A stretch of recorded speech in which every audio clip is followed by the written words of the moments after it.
As I look to nature's beauty, dazzled am I, knowing everything calls on you, the Lord Most High. Allahu, Allahu, Allah. আসসালামু আলাইকুম ওয়া রাহমাতুল্লাহি ওয়া বারাকাতুহু। আমি শুরু করার আগে আপনাদের উপর সহানুভূতি দেখাতে চাই। আপনারা অনেকক্ষণ যাবৎ বসে আছেন, এখন সবাই উঠে দাঁড়ান। এখন আপনি চাইলে নতুন কোনো বন্ধু বা শত্রু বানাতে পারেন। 1 মিনিট সময় দিলাম। আর যে সকল ব্যক্তি এই অনুষ্ঠানের আয়োজন করেছে তাদের বলবো এই হলের আলোকে একটু বাড়িয়ে দেন, যেন পরিবেশটা আবেগময় হয়ে ওঠে ইনশাআল্লাহ। এখন বসেন, যথেষ্ট হয়েছে।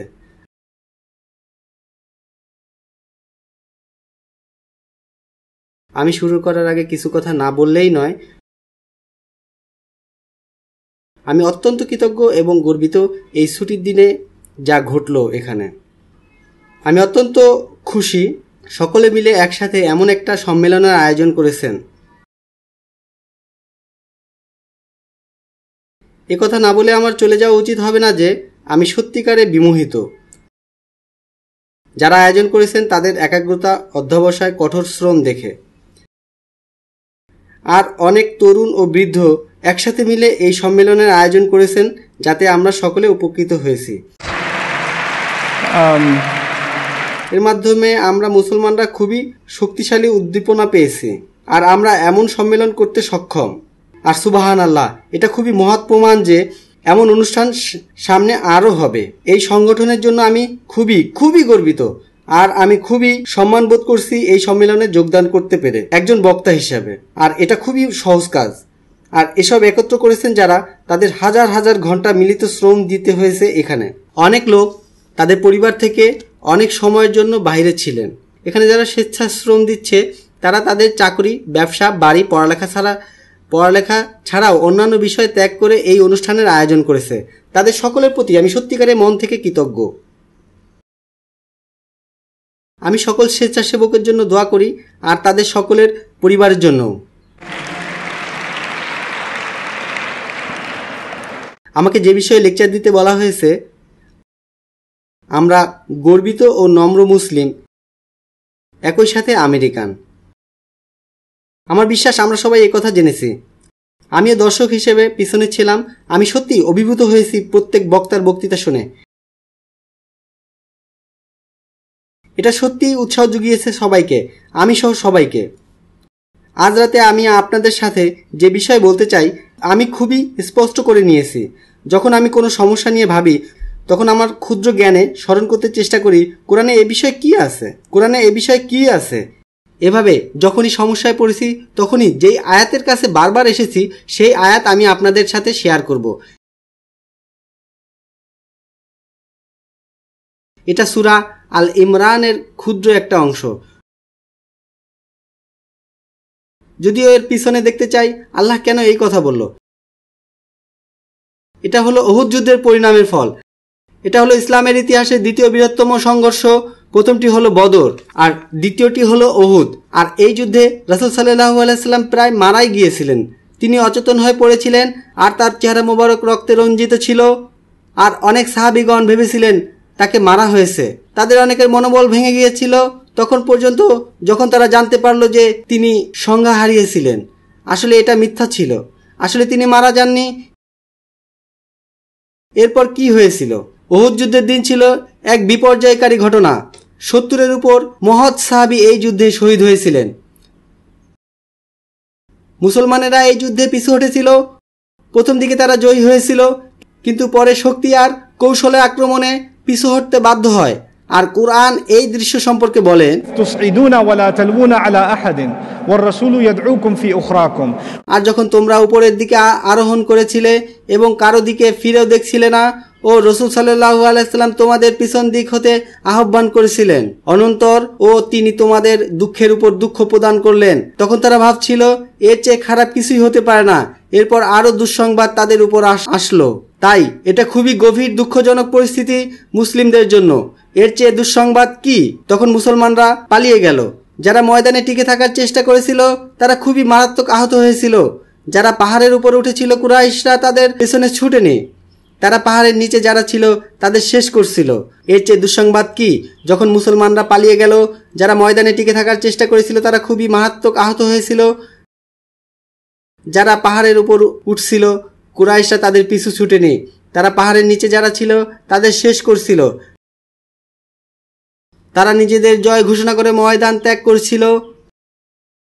এখন যাদের হৃদয় ভেঙে গেছে, যারা অপদস্থ হয়েছিল, তারা নিজেদের ক্ষতির হিসাব করছিল, তাদের দাঁড়াবার ক্ষমতা ছিল না। যখন খবর আসলো শত্রুরা পুনরায় ভাবছে শত্রুরা ময়দানে নেই, তারা দূরে চলে গেছে, তাদের পিছনে গোয়েন্দা ছিল, তারা কতদূর পৌঁছেছে, তারা ফিরতে পারবে কিনা এসব জানার জন্য। এদিকে মুসলমানরা সকলেই কম বেশি জখম হয়েছে, তাদের মনোবল ভেঙে গেছে, তারা নিঃশেষ হয়েছে। এসব ভেবে কুরাইশরা চিন্তা করলো আমরা ফিরে গিয়ে তাদের চিরতরে নির্মূল করব, আমাদের যেন আর দ্বিতীয়বার আসতে না হয়।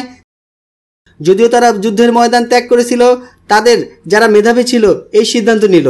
এই কথা রটে গেল তারা ফিরে আসছে বাকি কাজ শেষ করতে। ঠিক সেই মুহূর্তে রাসূল সাল্লাল্লাহু আলাইহি ওয়াসাল্লাম বলেন তারা আসার আগেই আমরা গিয়ে তাদের আক্রমণ করব। কিন্তু এই কথা সেই সেনাবাহিনীর সামনে বলা হচ্ছে না যাদের দৃঢ় মনোবল আছে, উচ্চস্বরে তাকবীর বলছে। তিনি এমন বাহিনীর সামনে এই কথা বলছে যারা দেখেছে, তিনি নিজেও দেখেছে তার প্রিয় চাচাকে কেটে টুকরা টুকরা করা হয়েছে, অন্যদের অঙ্গহানি করা হয়েছে। তারা আরো দেখেছে বড় বড় যোদ্ধাদের কি করুণ পরিণতি হয়েছে। তাদের যে মন ভেঙেছে এটা বলার অপেক্ষা রাখে না। ঠিক সেই মুহূর্তে রাসূল সাল্লাল্লাহু আলাইহি ওয়াসাল্লাম বলছেন দাঁড়াও আর শত্রুদের ধাওয়া করো। একটু আগেই তারা শত্রুদের হতে বাঁচতে পাহাড়ে উঠেছিল, আর এখন বলা হচ্ছে ফিরে আসো। তোমরা আত্মরক্ষার জন্য চেষ্টা করেছিলে, এখন আক্রমণের জন্য প্রস্তুত হও। তাদের এই কথা বলা হয়েছে। আর এই পরিস্থিতিতে সাহাবীরা সাথে সাথে দাঁড়িয়ে যায়, প্রস্তুত হয়। তাদের তখনও রক্ত ঝরছে, এরপরেও তারা দাঁড়ায়। তারা রাসূল সাল্লাল্লাহু আলাইহি সাল্লামের পিছে দাঁড়ায় আর বলে سمعنا وأطعنا আমরা শুনলাম, আমরা মানলাম, এখন চলেন আমরা সামনে এগিয়ে যাই। তারা ছিলেন অসাধারণ মানব। এটা ছিল এতই শক্তিশালী যে আল্লাহ সুবহানাহু ওয়া তাআলা এই অবিস্মরণীয় মুহূর্তের জন্য বাণী নাজিল করলেন। এটাই আমি আপনাদের সাথে শেয়ার করতে চাই। এই আলোচনা সম্পর্কিত কিছু বিষয় আপনাদের উপর ছেড়ে দিলাম। আমি পুরোটা ব্যাখ্যা করছি না আপনাদের জন্য, আমি আপনাদের চিন্তা করার জন্য ছেড়ে দিচ্ছি। فيه ذكركم আপনি ও আপনার সমস্যা নিয়ে কোরআন কথা বলছে। এই অবিস্মরণীয় আয়াত আমাদের উপর কিভাবে প্রয়োগ হবে বিশদ বললাম না। يستبشرون بنعمة من الله وفضل وأن الله لا يضيع أجر المؤمنين. তারা আল্লাহর নৈকট্যে অনুগ্রহ ও নিয়ামত লাভ করার কারণে আনন্দিত হয়, আর এজন্য যে নিশ্চয়ই আল্লাহ বিশ্বাসী গণের প্রতিদান বিনষ্ট করেন না। তারা আল্লাহর নৈকট্য লাভ করে আনন্দিত হয়েছে, খুবই সুখে আছে, আর তারা অপেক্ষা করেছিল যারা এখনো তাদের সাথে মিলিত হয়নি। তাদের এই আনন্দের মুহূর্তে তারা অপেক্ষা করেছিল আরো অনেকে জান্নাতে আসুক। তারা শুধুমাত্র 70 জন সাহাবী হয়েছিল। আল্লাহ বলেন এই 70 জন সাহাবী খুবই খুশি হয়েছে, যা পূর্বে কখনো হয়নি। তাই তাদের জন্য দুঃখ করো না। তারা উপভোগ করছে نعمة من الله وفضل. তারা উপভোগ করছে আল্লাহর সন্তুষ্টি ও বাড়তি অনেক নিয়ামত। আরো এক বিষয়ে আনন্দিত এ ব্যাপার যে إذ وأن الله لا يضيع أجر المؤمنين. তারা খুবই আনন্দিত। এখানে দুই ধরনের লোক আছে, একদল লোক ইতিমধ্যে জান্নাতে প্রবেশ করেছে, আর এক গ্রুপ দুনিয়াতে রয়েছে। আমি তাদের কথা বলছি যারা ইতিমধ্যে জান্নাতে প্রবেশ করছে।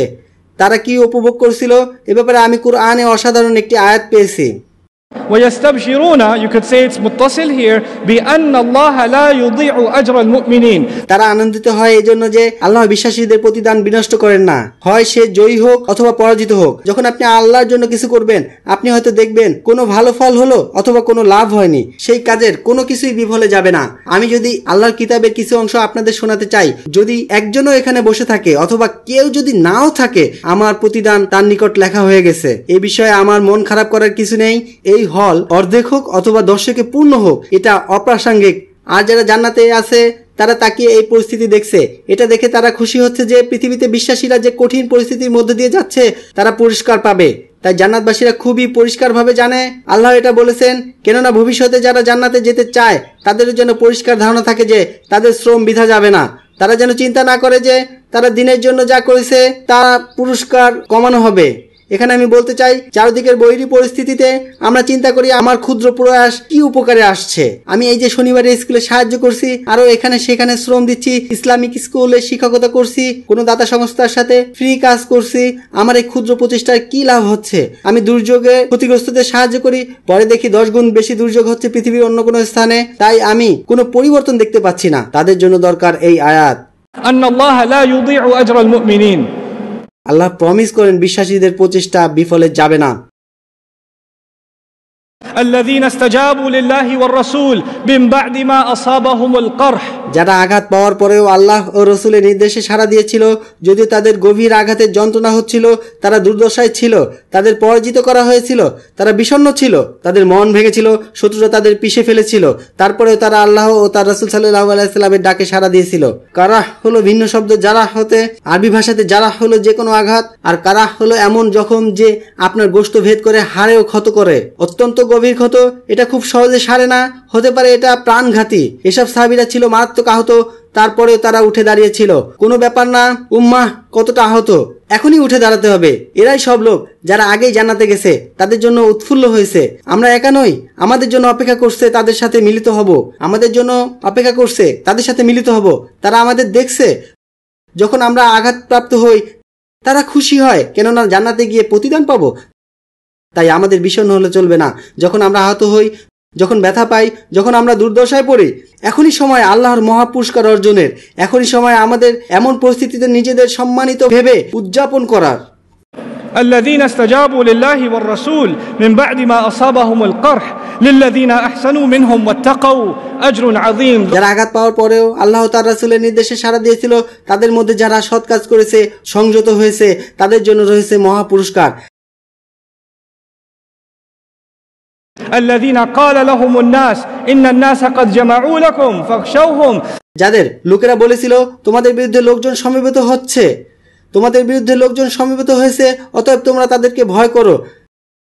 যখন বাতিল শক্তি একত্রিত হচ্ছে, فاخشوهم তোমাদের ভয় পাওয়া উচিত। তোমার চারপাশে যা ঘটছে, فزادهم إيمانا وقالوا حسبنا الله ونعم الوكيل, যখন তারা শুনলো সকল শত্রুরা তাদের বিরুদ্ধে জমায়েত হচ্ছে, একথা শুনে তাদের ঈমান বৃদ্ধি পেল, আর তারা আল্লাহর দিকে ফিরে গেল আর বলল, আল্লাহই আমাদের জন্য যথেষ্ট, আর রক্ষাকর্তা হিসেবে তিনিই উত্তম। যখন আমরা শুনবো যে লোকেরা আমাদের বিরুদ্ধে একত্রিত হচ্ছে, এটা আমাদের আল্লাহর উপর বিশ্বাস হারানোর কারণ নয়। যখন জান্নাতি লোকেরা এমন কথা শুনেছিল, তাদের ঈমান আরো বৃদ্ধি পেয়েছিল।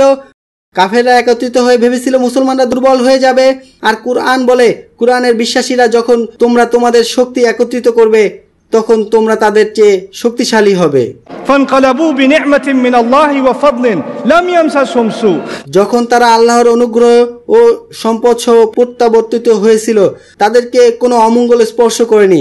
যখন আঘাতপ্রাপ্ত সাহাবীরা রাসূল সাল্লাল্লাহু আলাইহি সাল্লামের পিছনে গিয়েছিল, তারপরেও শত্রুদের ধাওয়া করেছে, তারা এখন অনুপ্রাণিত। যখন কুরাইশরা শুনল তারা আসছে আমাদের দিকে, তারা ভয় পেল এবং পালিয়ে গেল। তারাই ভয় পেয়েছে, তারা আরেকটি উহুদ চায়নি, এটা আর হতে পারে না। আরেকটা ম্যাচ যুদ্ধের দরকার নেই। যখন মুসলিমরা পৌঁছলো, দেখলো ময়দান ফাঁকা, তারা পালিয়েছে। যখন এটা ঘটলো, এটাকে আল্লাহ কিভাবে বর্ণনা করলেন? فانقلبوا بنعمة من الله وفضل, তারা আল্লাহর অনুগ্রহ ও সম্পদ সহ ফিরে এসেছিল, আল্লাহর রহমত সহ ফিরে এসেছিল, তারা সম্পদ সহ ফিরে এসেছিল, لم يمسسهم سوء, তাদেরকে কোনো অমঙ্গল স্পর্শ করেনি, এবং তারা আল্লাহর সন্তুষ্টির অনুসরণ করেছিল, আর আল্লাহ মহা অনুগ্রহশীল। তারা জয়ী হবার জন্য যায়নি, তারা শত্রুদের ধ্বংস করতে যায়নি, তারা প্রতিশোধ নিতে যায়নি। তারা শুধু গিয়েছিল আমাদের রাসূল সাল্লাল্লাহু আলাইহি সাল্লামের কমান্ড শুনে, ওঠো এবং এগিয়ে চলো, কেননা এটাতে তোমাদের রব সন্তুষ্ট হবে, এতে আল্লাহ খুশি হবেন। তখন আল্লাহ বলেন, লোকেরা আমার জন্য যখন দাঁড়ায়, তাদের কোনো অমঙ্গল স্পর্শ করতে পারে না। واتبعوا رضوان الله والله ذو فضل عظيم, and ذو فضل عظيم by the way is nakira here, meaning it's not ذو الفضل العظيم, there's no lam at-ta'rif here. এর অর্থটা মজার, যা কুরআনের আয়াত। আল্লাহ এখানে বলেছে কিছু মহা অনুগ্রহ।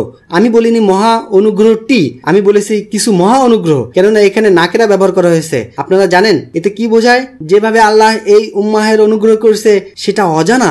আমরা নির্দিষ্ট করে জানি না অনুগ্রহগুলি কি কি, কিন্তু এগুলো আসছে। আল্লাহ আমাদের সাহায্য করতে পুরোপুরি সক্ষম। إنما ذلكم الشيطان يخوف أولياءه. নিশ্চয়ই এই হচ্ছে তোমাদের সেই শয়তান যে তার অনুসারীদেরকে ভয় প্রদর্শন করে। এগুলো সবই শয়তানের কাজ। এই যে প্রচারণা, লোকেরা আসছে, তারা তোমাদের বিরুদ্ধে জমায়েত হচ্ছে, তারা এসে তোমাদের শেষ করবে, এসবই হচ্ছে শয়তানের কাজ। أولياءه.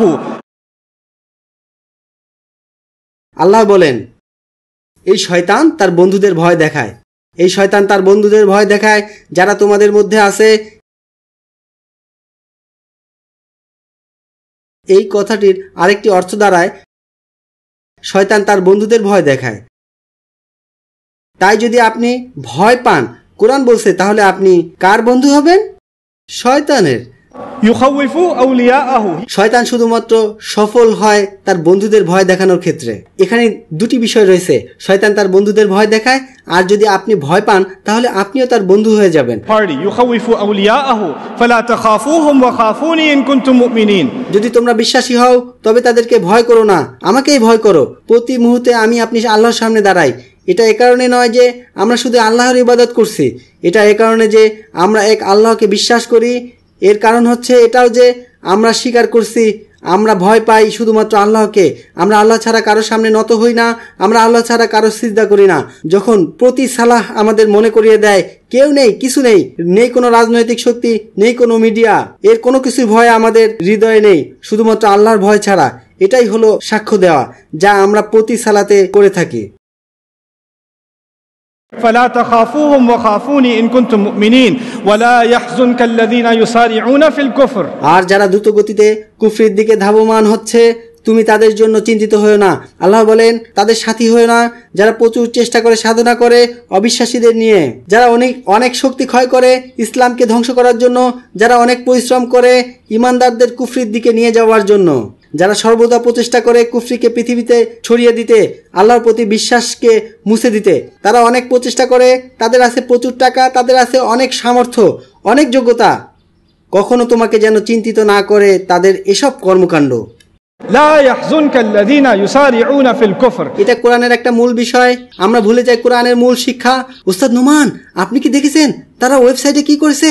আপনি কি দেখেছেন কি ভিডিও বানিয়েছে? দেখেছেন CNN কি বলছে? ফক্স নিউজ কি করছে? আপনি কেন বলেন না لا يحزنك الذين يسارعون في الكفر. তাদের এই প্রচেষ্টা, তাদের এই কৌশল আর এই প্রোপাগান্ডা যেন আপনাকে বিচলিত না করে। إنما نملي لهم ليزدادوا إثما. We're only إنهم لن يضروا الله شيئا. I love this part. إنهم لن يضروا الله شيئا. তারা এটা ভালো করেই জানে তারা আল্লাহর কোনো অনিষ্ট করতে পারবে না। আমি এই কথায় মুগ্ধ। আল্লাহ বলেন কখনো দুশ্চিন্তা করো না তাদের কৌশল, প্ল্যান, চক্রান্ত, তাদের প্রোপাগান্ডা নিয়ে। তারা কখনোই অনিষ্ট করতে পারবে না। কাকে? তারা অনিষ্ট করতে পারবে না আল্লাহকে। আমি তো আল্লাহর অনিষ্ট নিয়ে চিন্তিত নই, আমি তো তাদের চক্রান্তে আমাকে নিয়ে চিন্তিত। বলেননি তাদের পরিকল্পনা দেখে উদ্বিগ্ন হয়েও না, তারা তোমার অনিষ্ট করতে পারবে না। আল্লাহ কি বলেছেন? তাদের পরিকল্পনা দেখে উদ্বিগ্ন হয়েও না, তারা অনিষ্ট করতে পারবে না আল্লাহকে। কেন এটা বলেছেন? কেননা আল্লাহ হলো আমাদের রক্ষাকারী, ঠিক যেন ঢালের মতো। তারা ঢালের কিছুই করতে পারবে না, তাই আমরা নিরাপদ, কেননা আল্লাহ আমাদের সাথে আছেন। তারা আল্লাহর কোনো ক্ষতি করতে পারবে না, তাই এটা নিয়ে আপনি উদ্বিগ্ন হবেন না। لأنهم لن يضروا الله شيئا. তাহলে কেন আল্লাহ তাদের সুযোগ দিলেন? চক্রান্ত, আধিপত্য, যা দিয়ে তারা মুসলমানদের কাফের বানিয়ে ফেলছে। يريد الله ألا يجعل لهم حظا في الآخرة. আল্লাহ তাদের জন্য পরকালের কোনো অংশ রাখতে ইচ্ছা করেন না। মানে যেসব লোক খারাপ, শয়তানি কাজ করে, যারা অবিচার করে, লোকদের উপর অত্যাচার করে, আল্লাহ বলেন আমি চাই তারা যে গর্ত খুঁড়ছে তা যেন আরো গভীর হয়। তোমরা শয়তানি করে যাও।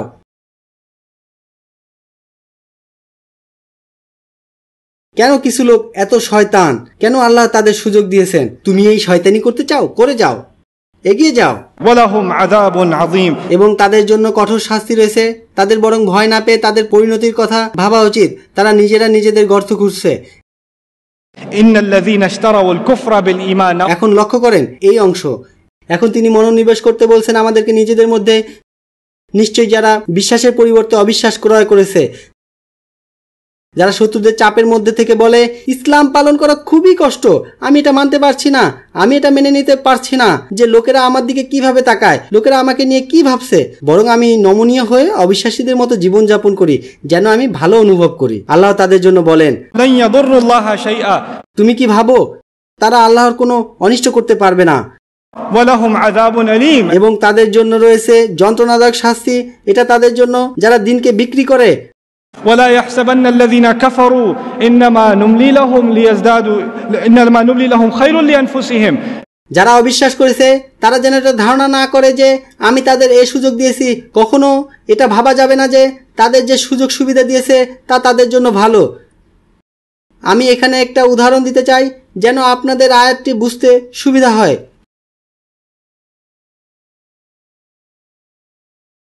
ধরুন আপনার একটা কুকুর আছে, খুবই ভয়ঙ্কর কুকুর,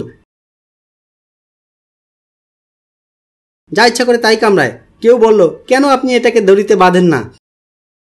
ধরুন আপনি কুকুরটাকে বাঁধলেন 1000 ফুট লম্বা দড়ি দিয়ে, অনেক অনেক লম্বা দড়ি, 999 ফুট পর্যন্ত কুকুরটি দৌড়ে গেলেও সে ভাবে আমি মুক্ত, তাই না? যদি আপনি 1 ফুট দড়ি দিয়ে বাঁধেন ওটা নড়তেও পারবে না। যদি আপনি 1000 ফুট দড়িতে বাঁধেন তাহলে সে এখানে সেখানে দৌড়াবে, ভাববে সে স্বাধীন। তাই আল্লাহ বলেন আমি তাদের ছেড়ে দিয়েছি, মুক্ত করেছি। তুমি কিছু শয়তানি করবে, অন্যায় করবে, করো, আরো করো, ইসলামের আরো ক্ষতি সাধন করো, যত পারো আল্লাহ রসুল সাল্লাল্লাহু আলাইহি সাল্লামকে নিয়ে মিথ্যা বলো, কুরআন নিয়ে বিভ্রান্তি ছড়াও, যত পারো শয়তানি করো, যাও এগিয়ে যাও, করতে থাকো। কেননা সেই কুকুরটি যদি দ্রুত দৌড়ায়, যখন দড়ির শেষ ফুট পার হয়ে যায় তখন কি হয়? তার লাগামে টান পড়ে, তাই না? তখন কঠিন টান পড়ে যখন সে অতি দ্রুত দৌড়ায়। শয়তান লোকদের আল্লাহ এমনই করবেন, তাদের পাকড়াও করা হবে। إنما نملي لهم ليزدادوا إثما ولهم عذاب مهين الجزاء من جنس العمل كما يقال তারা স্বীয় পাপ বর্ধিত করবে। এছাড়া আমি তাদেরকে অবসর প্রদান করিনি, তাদের জন্য অপমানজনক শাস্তি রয়েছে। কেন আল্লাহ বলেন অপমানজনক শাস্তি? সাধারণত আল্লাহ বলেন মহাশাস্তি, যন্ত্রণাদায়ক শাস্তি। এখন আল্লাহ বললেন অপমানজনক শাস্তি। কেন? কেননা তারা চেষ্টা করছে আল্লাহর দ্বীনকে অপমান করার, আর এ কারণে ন্যায্য শাস্তি হওয়া উচিত অপমানজনক শাস্তি। এরপর আল্লাহ মনোযোগ আকর্ষণ করেন আমার আপনার। ما كان الله ليذر المؤمنين على ما أنتم عليه আল্লাহ এরূপ নন যে তিনি পবিত্রতা হতে অপবিত্রতা পৃথক না করা পর্যন্ত তোমরা যার উপর আছো সে অবস্থায় বিশ্বাসীদের পরিত্যাগ করবেন। حتى يميز الخبيث من الطيب যে পর্যন্ত না আমাদের মধ্যে পৃথক করতে পারে আমাদের মধ্যে ভালো এবং খারাপের। কিছু লোকের অন্তর কলুষিত যখন ভয়ের অবস্থা শুরু হয়, যখন চাপ আসে, যখন কঠিন পরিস্থিতি শুরু হয়। কিছু লোক তার ঈমান ত্যাগ করে। যাদের অন্তর কলুষিত তারা এটা সহ্য করতে পারে না। আল্লাহ বলেন তোমাদের ভয়ানক কঠিন পরিস্থিতিতে ফেলবো যেন তিনি খারাপ লোকদের আলাদা করতে পারেন এই উম্মার মধ্যে হতে, এবং তাদের দূরে সরিয়ে দেবেন। আল্লাহ যেন আমাদের কাউকে তাদের মতো না করেন। وما كان الله ليطلعكم على الغيب এবং আল্লাহ এরূপ নন যে তিনি তোমাদের অদৃশ্য বিষয় জানাবেন। লোকেরা আসে শায়েখ, ইমাম, বিদ্বান লোকদের নিকট, বলে আপনি কি চিন্তা করলেন কবে এসব ফিতনা শেষ হবে, কখন ভালো সময় আসবে? আল্লাহ বলেন আল্লাহ কখনো গায়েবের ব্যাপারে তোমাদের জানাবেন না। কেউ হয়তো বলে আরো 3 বছর, এরপর দেখবেন ভালো সময় আসবে। না না না না না না না, এসব কথা আমি শুনেছি চার্চে। আমি এক সময় চার্চে গিয়েছিলাম, এ কারণে যে তারা কি বলে। আমি গিয়েছিলাম এই শেষ ক্রিসমাসে। আমি জানি না তারা কিভাবে তাদের দাওয়াতের কাজ করে, কি করে তারা লাখখানেক লোক জমায়েত করে একটা স্টেডিয়ামে আর তাদের ধর্ম উপদেশ দেয়। আমি সেখানে শিখতে গিয়েছিলাম। তারা সেখানে কি করে? তারা সেখানে বলে এই বছর একটি মহান বছর, এই বছর একটি মহান বছর হবে আপনার জন্য, প্রভু সব কিছুর যত্ন নেবেন, আপনারা পাবেন প্রমোশন, ডিভোর্সের কাগজ নথিভুক্ত হবে, আর আপনি এই বছর অনেক বড় কিছু করবেন, কেননা প্রভু প্রতিশ্রুতি দিয়েছে, ঈশ্বরের প্রতিশ্রুতিতে এই বছর মহান হবে। আমাদের ইসলাম এমন নয়। কখন ভালো সময় আসবে, কখন ফিতনা শেষ হবে, এই বছরের পর কি ভালো সময় আসবে? আল্লাহ আমাদের পরিষ্কারভাবে বলেছেন। আমরা এটাকে গুলিয়ে ফেলবো না, আমরা এমন প্রশ্ন করব না। আল্লাহ কখনোই বলতে চান না গায়েবের ব্যাপারে। ভবিষ্যতে উম্মার কি অবস্থা হবে তাও অজানা। ولكن الله يجتبي من رسله من يشاء আর আল্লাহ তার রসুলগণের মধ্যে যাকে ইচ্ছা মনোনীত করেন, অর্থাৎ আল্লাহ তার রসুলদের বাছাই করেন আর সিদ্ধান্ত নেন তাকে কি জানাবেন। সেটার মাঝে মনোনিবেশ করেন যা আল্লাহ আপনাকে জানিয়েছে। যা জানায়নি সেটার চিন্তা করবেন না। যা আপনার জন্য ভালো হবে আল্লাহ তাই আপনাকে দিবেন। তাই অপ্রয়োজনীয় বিষয় বিস্তারিত জানার জন্য বিষণ্ণ হবেন না। فآمنوا بالله ورسوله وإن تؤمنوا وتتقوا فلكم أجر عظيم। অতএব আল্লাহ তার রাসূলের প্রতি বিশ্বাস স্থাপন করো এবং তোমরা যদি বিশ্বাস স্থাপন করো ও সংযমী হও তবে তোমাদের জন্য মহা প্রতিদান রয়েছে। শুধুমাত্র বিশ্বাস ও আল্লাহকে ভয় করো এই কঠিন মুহূর্তে। আল্লাহ বলেন এই দুটো জিনিস দরকার, কখনো সমস্যা নিয়ে মাথা ঘামাবেন না। আর শেষে আমারও আপনাদের জন্য উপদেশ, এটাই হলো আমার শেষ কথা।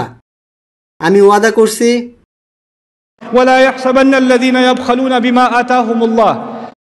আর আল্লাহ যাদের স্বীয় প্রতিদান হতে কিছু দান করেছেন সে বিষয়ে যারা কার্পণ্য করে তারা যেন এরূপ ধারণা না করে যে আর এটা তাদের উপার্জন না, এটা আল্লাহর অনুগ্রহ। هو خير لهم। তারা যা জমিয়ে রেখেছে ওটা তাদের জন্য কল্যাণকর। এটাই সময় যারা তরুণ নবীন, যাদের আছে অনেক ফ্রি সময় যা আল্লাহ দিয়েছেন। এই ফ্রি সময় এর জন্য দেওয়া হয়নি যে 8 ঘন্টা ভিডিও গেম খেলতে হবে।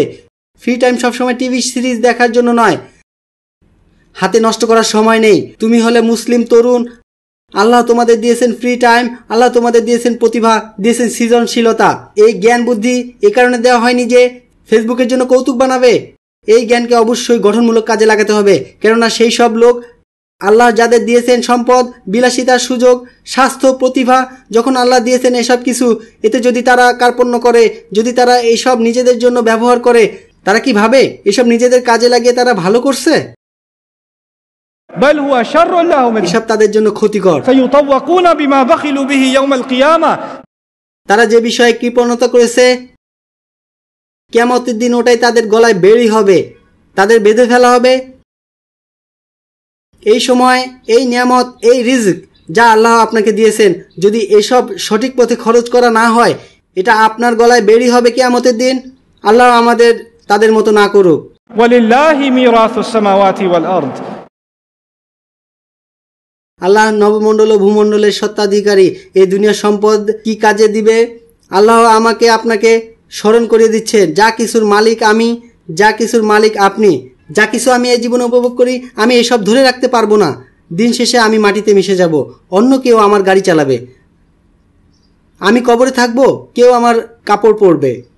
আর এটাও বলি যে আমার গাড়ি যে চালাবে তাকেও একদিন কবরে যেতে হবে।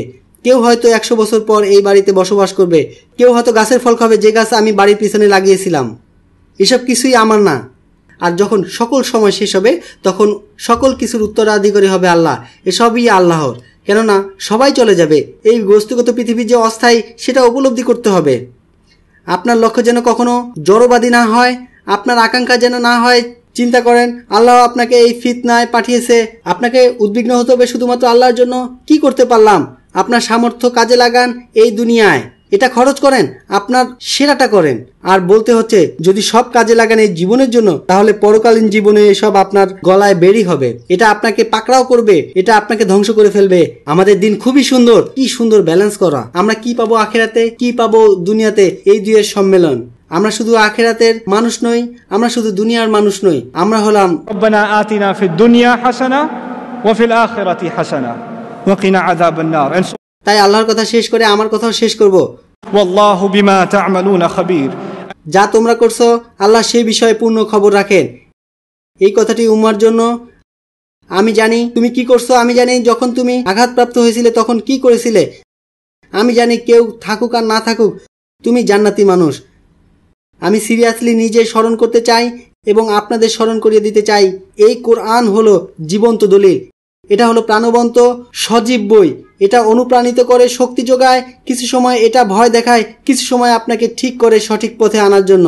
এটা শুধু ওষুধ নয়। যেমন আধুনিক দর্শন বলে ধর্ম হলো মেসেজ করার জন্য রঙিন পাথরের মতো। যদি আপনি ধর্মে ফিরে যান তবে আপনি নিজে ভালো বোধ করবেন।